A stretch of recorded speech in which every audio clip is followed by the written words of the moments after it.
Ew. Well, let's see, what does... Friends, it's Christmas time.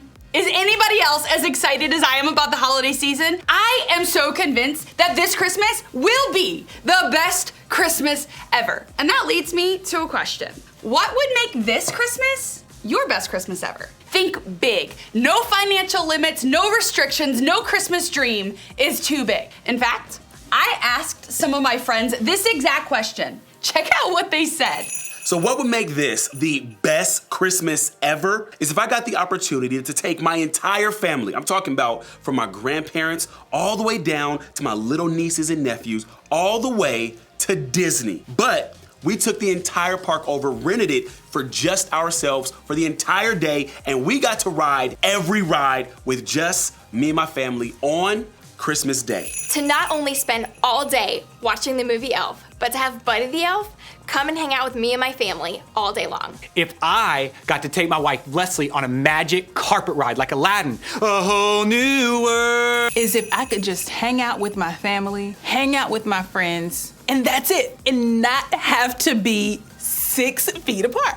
You know what would make this the best Christmas ever? Is if I was somehow able to merge the snow and the beach. Think about it. What if you were able to go swimming and then go skiing all in the same day? If I could have just all the amounts of money to buy all the clothes that I wanted, it would just be amazing. And all the shoes that I wanted. Jordans, especially. What would make this the best Christmas ever is if I could eat all the baklava in the world. All of my Greek friends, you know what I'm talking about. If you don't know what baklava is, Google it. It's incredible. Crispy, sweet, it's nice. That sounds awesome. I want to be part of those Christmas celebrations. But let's be real. I can't just listen to my friends dream about their best Christmas ever without telling you about one of my best Christmases ever. A few years ago, one of my best friends in the whole world, literally, came from Ethiopia, where he lives, and spent Christmas with my family in Cleveland, Ohio. Now, if you know anything about Cleveland, Ohio, it's cold in the winter. And so we had snow. We literally had a white Christmas. And it was his first time ever experiencing snow, which was so fun because he's an adult, and so he was able to process out loud all of his thoughts as he was experiencing snow for the first time. He actually said, it's kind of like living in a freezer, which I thought was really funny. Anyways, so my family Christmas, we all love it, and there are tons of competitions. We have coloring competitions, and we have card games, and we have this one competition where, and maybe you do this too, it's a tradition where you like hang a pickle on the Christmas tree somewhere, and everybody, it's like a competition of who can find it first, and then there's a prize. We actually have a prize bin in my family Christmas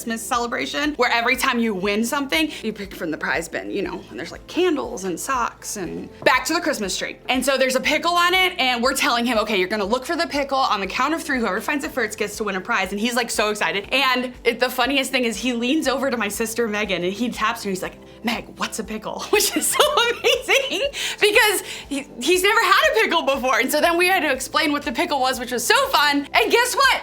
He found the pickle! He won! And he gave my whole family lessons in writing Amharic. We actually made like name tags for all of our seats at the Christmas table, and they were written in Amharic. Amharic is the most common language spoken in Ethiopia. I wish every Christmas could be like that Christmas. I mean, I love every single celebration, but that one was really special for me. It's kind of fun, right? To think about what we would do if we had complete and total control to make this Christmas the best Christmas ever. Of course, we don't always have complete and total control of the way things work at Christmas. I mean, I feel like that was this entire year, right? I mean, if any of us actually were God, we'd probably make some pretty crazy things happen, right? Maybe you'd make homework go away forever. Or maybe you'd take all the cavities out of eating candy. Maybe you would secure a victory for your team every time, no matter the competition. Or maybe you'd make certain that all pets would live forever. How amazing would that be? The reason I think it's so easy for us to come up with this list of things we'd do or not do if we were God is because we all have this idea of what we think God does and doesn't do. We have an idea of how this whole faith thing works. And usually it falls into one of 2 categories, good or bad. In other words, we think God will do something for us if we're good, Or he'll do something to us if we're bad. If we're good, like if we read our Bible, if we go to church, if we treat people well, then we think God will do good things for us. The more good stuff we do, the more good stuff God does for us in return. That would make God kind of like, well, this thing. Have you ever used one of these gumball machines before? When I was a kid, vending machines were the real deal. I mean, it was the main source of snacks at hockey rinks, hotels, the public swimming pool, bowling alleys, skating rinks. We would find coins in the couch or in our parents' cars and head straight over to the giver of Doritos, Twinkies, or any snack of our choosing. And all we had to do was put a few coins in the machine. I think sometimes we approach God this way, right? We come to him with something good that we do, and we put our good works in or the good thing that we did, and we hope that God does something in return or that we get a gumball in return, right? We think like God would reward our good behavior by giving us a prize or a blessing. And maybe for you, that's what you think faith is all about. On the flip side, sometimes we think if we do something bad, that God's gonna be mad at us. Just like he rewards us for the good things that we do, we assume he's going to take away stuff from our lives or punish us or distance himself from us for the bad things that we do. When we think this way, it's kind of like we look at God like an angry adult or something. We think he's just watching and waiting to catch us breaking his rules. And when he does, he'll definitely punish us. Honestly, I don't think either of these things really represent who God is or the way our faith works. Because these ideas of the way God works, they're all about our behavior. In other words, we think our relationship with God is based on our behavior. And I can see why. It's how so many relationships work in our lives. When you do your chores at home, you get an allowance. But when you blow off your chores on purpose, you get grounded. When you do something kind for a friend, they include you in more group hangouts. But when you do something mean, they start leaving you out on purpose. When you do well on your assignments, your teacher gives you an A. When you bomb the test, you get an F. So it makes sense that we would think the same is true for our relationship with God.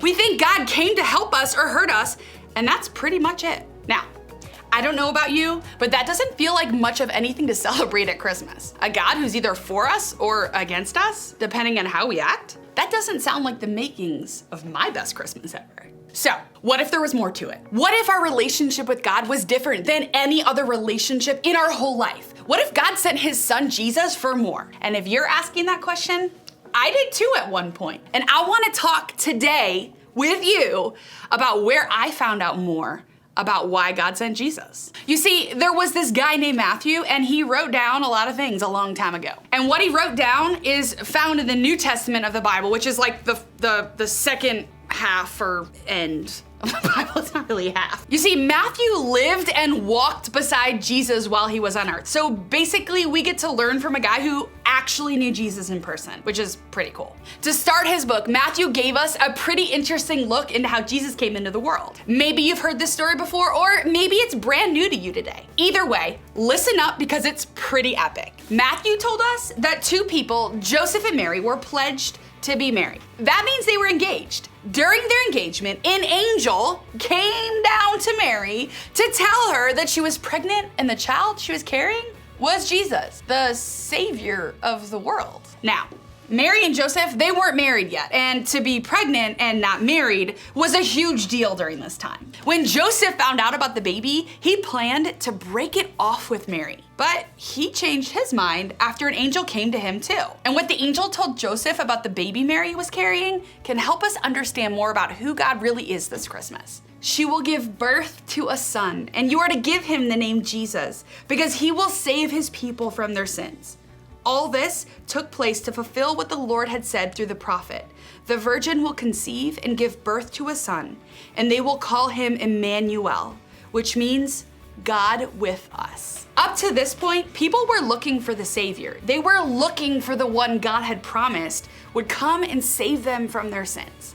And I think, just like us, they had a lot of different ideas about what he'd be like. Maybe they thought he would come as a king with lots of applause and celebration. Or maybe they thought he would come as a mighty warrior and save them from everyone who was against them. Or maybe they thought he would come riding in on a cloud of smoke or something so glorious that there would be no doubt he was God. But what really happened? God came in a way that nobody expected. He came as a baby to a young, poor couple. No glamour, no celebration, no special attention. Just Jesus, quietly coming to earth to save us, to love us, to show us one really important thing that the angel reminded Joseph. God is with us. That's why he came. God came to the world to be with us. And this is so important because up to this point, people saw God a lot like we sometimes do now. Distant, far away, unreachable, only concerned with how we act, there to reward or punish, and that's it. But the promise of Christmas isn't that God came because he wants us to behave a certain way. It's simply that God is with us. He wanted to show us that. And that's a pretty big deal. I think we've all come to understand what it means to be present with someone in a totally different way this year. When the COVID-19 crisis began and we couldn't be with each other, I don't know about you, but it made me realize just how important connection really is. It made me appreciate how important it is to be with someone else. And what's so awesome? That's what God does for us. He's with us. Whether you believe in him or not, he's with you. Whether you're doing everything right or everything totally wrong, he's with you. God is with us. He's with me. He's with you. And that's what makes it the best Christmas ever. So, what does all of this have to do with you right now? I think it comes down to 3 things. First, remember that God is with you. Start with this. For some of you, Christmas is hard. It's anything but merry and bright. It's important to know that God is with you too. He chose to be with you. He's with you when your family's fighting, and with you when you're bored at home on break. With you when you're having fun at that ugly sweater Christmas party. With you when you're feeling disappointed because grandma got you another ugly sweater this year. God is with you in all of those moments. And that's worth remembering this year. Next, I want to invite you to spend time with God. In all of this Christmas craziness, make time to spend with God. Read the Bible, pray, listen to music, journal your prayers or thoughts. Separate yourself for even a few minutes a day to spend time with God. After all, that's why he came, to be with you. And last, spend time with other people. God created us to be with other people. All around you, there are people who need you, people who need God. Maybe it's your family, friends, or neighbor, or a classmate. Maybe it's even spending time with the people in your group here at church. Whoever it is for you, make an effort to slow down and be with those people too.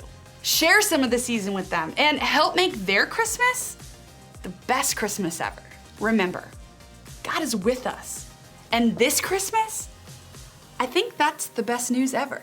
As you head out, I want you to think about this question. What's one thing that you're really excited about this Christmas?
I spend most of my life trying to keep my expectations low. not trying to be super depressing, but sometimes I say the happiest and healthiest people are those whose expectations meet reality, which basically just means if you keep expectations low, you're more likely to have them met. And when that happens, you're more likely to be happy, or at least not living disappointed at all times. Now, there's one area of my life where I find this nearly impossible to do: Christmas. I want to have low expectations for Christmas, but there's something about this season where I just can't do it. Every year at Christmas, I simply want it to be the best one I've ever had. My expectations about what I want to have and what I want to feel at Christmas can be, well, movie-like. Christmas has this power over me where I just want to have all the feelings, all the food, all the decorations, all the sentimental movies, especially all the friends and all the family, and all the stuff that the Christmas season could possibly offer. I want every Christmas, including the one we're about to celebrate, to be the best Christmas ever. The rest of the year, I may be Mr. Low Expectations, but this time of the year, I turn into Buddy the Elf. Maybe you feel this way too. Your family hasn't gone 5 minutes without arguing in 10 years. But at Christmas, you imagine sitting around the Christmas tree, listening to music and drinking hot cocoa, smiling sweetly at each other. Or maybe any other time of the year, you're totally fine being single, but at Christmas, you just daydream about your crush showing up at your doorstep on Christmas Eve with a present so perfect you couldn't have asked for anything better. Something about Christmas makes us dream big, raise our expectations, and imagine having the best Christmas ever. But our expectations are hardly ever met at Christmas, right? Something is bound to disappoint us. And because we expect so much, the disappointment hurts that much more. Which is why, like I said at the beginning, I try to keep expectations in all of life low. Think about it. If you think your team is going to lose a football game, and then they lose, it's easier to take the loss than if you were convinced they were going to win. If you're waiting for your grades to show up at the end of the semester, and you think you're gonna get a low C in English, think how much better it is when that low B comes dancing in the house. If you think the vacation time with your family is going to be full of frustration and fighting 100% of the time, and all you will be doing is wishing you were with your friends, but then it turns out the fighting and frustration is only 30% of the time, then you're pleasantly surprised at how enjoyable the time with your family turned out to be. Will they say yes if I ask them out? I'm prepared for a no. Will I make the team? Probably not, but I'm looking forward to being the team manager. Will I live a long life and be incredibly wealthy? I'm guessing climate change will take care of that before I'm 30. See how great it is to not expect too much? Even if you don't realize it, I bet you do the same thing I do in some areas of your life. Maybe you're a total optimist when it comes to your dating life. You're sure that everyone loves you. Or maybe you're super confident in your athletic ability. I mean, there's no question that you'll make the varsity team as a freshman. But when it comes to areas of faith, I bet you, like a lot of us, keep your expectations low. We might pray, but rarely do we think God will do exactly what we're asking for. We would say we have faith, but the truth is, we're just not sure God is going to show up and act the way we think he should. Because God never seems to do what we expect him to do. And when that happens over and over and over, eventually it just becomes easier to stop expecting so much. And what does it look like to lower our expectations for God? We stop praying. Because we believe God either can't or he won't do anything. We lose interest in anything faith-related because God seems distant, far away, and uncaring. We think God is weak, unable to do anything big or powerful. We think God is uninterested. He doesn't know or care anything about our lives, so why bother telling him about it or expecting him to do anything in our lives? We don't always do it on purpose. We usually just kind of become this way. And then, if God does answer our prayer, if he does show up, if he does do what we ask him to do, great, it's a pleasant surprise. But set out with expectations that he'll do all of that or it'll happen the way we think, big mistake. I don't know about you, but that kind of God doesn't sound like something to celebrate at Christmas. But what if we got him all wrong? What if we were missing the point and there was a better way, a more true way, a healthier way to see God that, if we really understood, would actually make this the best Christmas ever? So what's the point? What is good really like? The good news is, we aren't the first one to have expectations of God and have him not meet them. In fact, the Christmas story, the story we're celebrating for the next couple weeks, didn't happen at all like people expected. That may sound strange to say because the story may be familiar to us, so many imagine it going any different would be weird. But the truth is, no way 2,000 years ago were they imagining God sending his son the way he did. But before we go any further, let's get a refresher on the details of the Christmas story itself. Mary, the mother of Jesus, was a young, pregnant, Jewish teenager, not yet married. She and Joseph, the man she was engaged to be married to, did not have a lot of money and were living in a land occupied by the Roman Empire. And at the start of the story, the Roman government has decided they want to have a count of all the people they're ruling. So every family was told to go to the town where they were originally from to be counted. So Mary, super pregnant, has to get on a donkey and make a hot and dry and miserable trip to get to the town where Joseph's family came from. Sounds awful, right? But don't worry, that's not all. Once they get to Bethlehem, their destination, all the hotels are full. And Joseph forgot to book an Airbnb or get on hotel.com, and now Mary isn't just super pregnant and tired and uncomfortable. Now she's also got nowhere to sleep.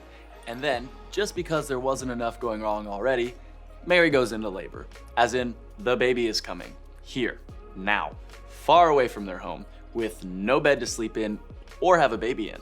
Now, I know things were different 2,000 years ago. I know there was a different culture for that time and place, but I can promise you this. It doesn't matter what culture you're from or what time you're living in, this situation is less than ideal. Actually, it stinks. And it literally stinks because in Joseph's desperation to find a place for Mary to have this baby, the only thing he could find was a barn with barn animals and the smell that comes with those animals. And that's where they ended up. That's where Mary had her first child. Away from her family, away from her home, away from anything comfortable. She had her baby, just her and Joseph, completely alone. And no one expected it. In fact, if I had been Mary or Joseph, I would have been much more likely to think, God is distant. God is mad at us. God has forgotten us. God is punishing us. God has abandoned us. God is silent. Because if God doesn't do what we think he should, if God doesn't behave like we expect him to, then it makes sense to assume we've done something wrong or God isn't what we thought. In fact, chances are there were a lot of people who already thought those things about God long before he sent his son to be born in a barn, because for hundreds of years he had been silent. There were no prophets with messages from God to hear. There was no sign of being freed from the empire that ruled them. There was no indication God even cared about them anymore, let alone that he was doing anything. But all appearances, considering expectations and considering reality, God was nowhere to be found. Because there was a very specific idea of what they expected God to be like. They thought God was powerful, like a military leader taking the land back. God was obvious, showing up in a palace or in a wealthy family. They thought God was predictable, doing what the people wanted if they followed the rules. They thought God was exactly like they expected him to be, arriving like they thought and with the messages that they wanted to hear. But for all the expectations they had of God, it turns out they missed the one that mattered the most. It wasn't that God had let them down, which would have made him undependable or weak or not worth following.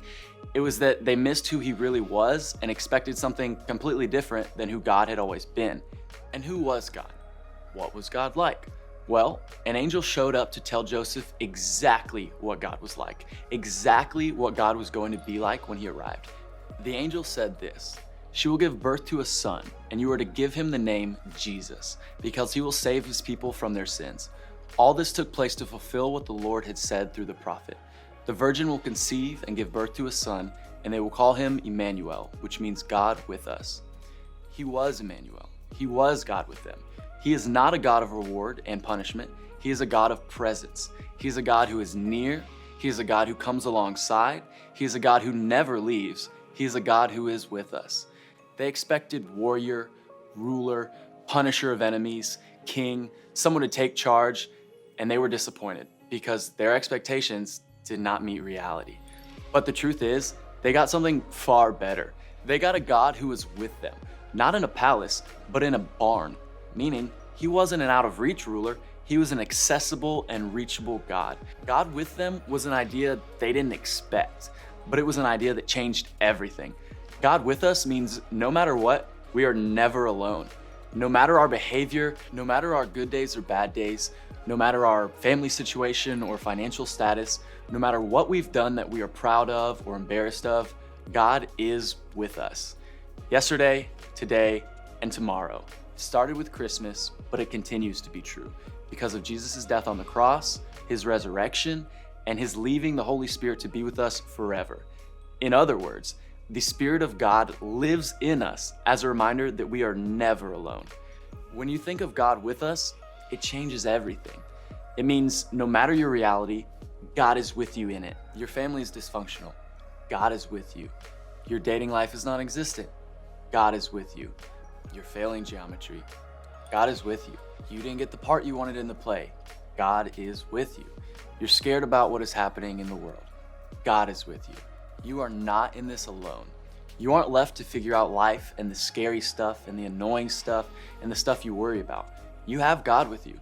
Jesus changed the way we saw God. He gave us a new way to understand God and relate to him. In fact, in John chapter 8, verse 12, Jesus said this about himself: I am the light of the world. Light helps you see what you didn't see before, which is exactly what Jesus did for us with God. The light helps us know what to expect from God and who he is, and that is good news. You might be asking, so what? God is with me. What can I do with that? Well, for you, it might just mean one thing. Find one way this week to keep reminding yourself that God is with you. Maybe it's writing a note in your phone, asking a small group leader or trusted friend or adult to help remind you, or maybe you've known that God is with you. Try reminding someone else this week. Here's the thing.